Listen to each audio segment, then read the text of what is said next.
Is the DJI RS5 really that much better than the RS4? Or are we just looking at another classic case of shiny new gear syndrome? Because on paper, the RS4 already nailed stabilization, usability, and reliability. So when DJI dropped the RS5, the big question became simple. Is this a must-have upgrade or just a nicer version of something you already own? Today, we're breaking down what actually changed, who this gimbal is for, and whether the jump from RS4 to RS5 makes sense for your workflow. Stick around, because the answer depends more on how you shoot than you might think.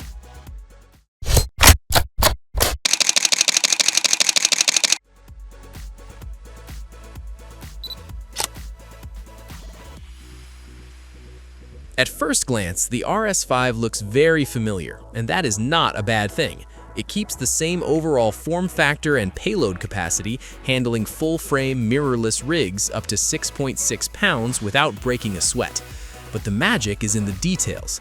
The biggest quality of life upgrade here is the addition of fine adjustment knobs on every axis. This might sound minor, but if you've ever wrestled with balancing a camera on a gimbal, you know how big this is. Instead of sliding arms back and forth and hoping for the best, you can dial in balance precisely. That alone turns setup from a chore into something almost relaxing. Here's the funny thing.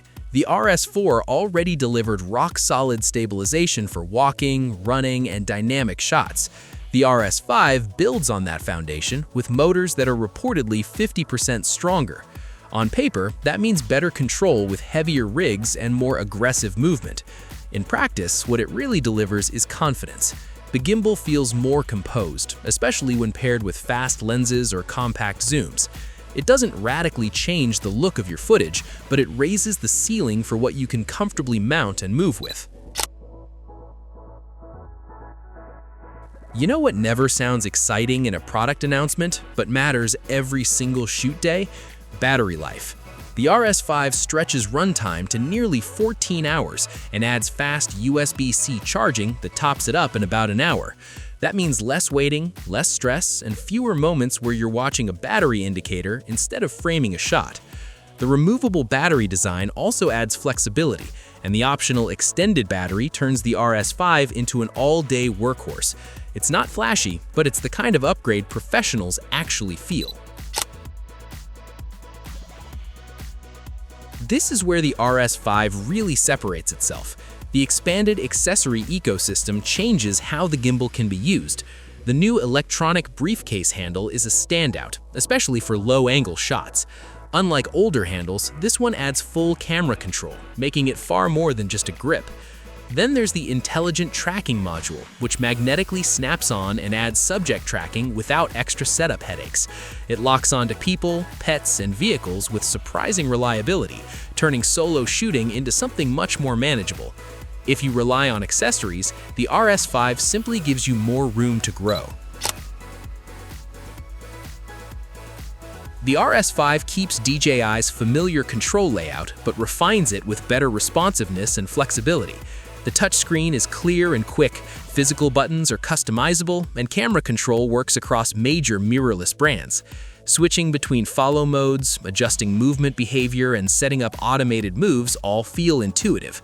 Whether you prefer smooth cinematic motion or snappier reactive shots, the RS5 adapts without getting in your way. It supports heavy wide-angle lenses beautifully, though longer zooms still benefit from stepping up to a larger gimbal. So, is the DJI RS5 worth upgrading to from the RS4? If you shoot full frame, use accessories, or want the fastest, easiest setup possible, the answer is yes. The improvements aren't dramatic, but they are meaningful. Better balancing, longer battery life, and a stronger accessory lineup make this the most refined RS gimbal yet. If you run smaller cameras or lightweight kits, the RS4 Mini still makes more sense. But for serious creators, the RS5 earns its place.